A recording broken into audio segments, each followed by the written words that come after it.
الشخير في نفس الوقت مشكلة اجتماعية أيضا، يسبب في إزعاج من في الغرفة وحتى من يعيش تحت ذلك السقف. الشخير يهدد حياة الأسرة بشكل جدي وقد يكون سببا للطلاق.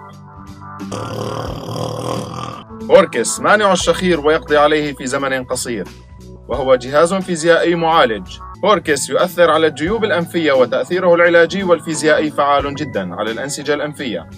هو ليس شريحة منياتيكية لكنها مغناطيسية.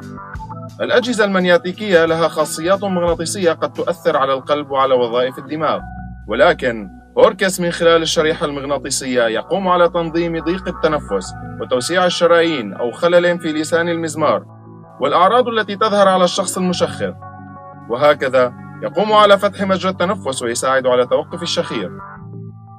أوركس جهاز مكفول لمدة 5 سنوات. أوركس لنوم عميق.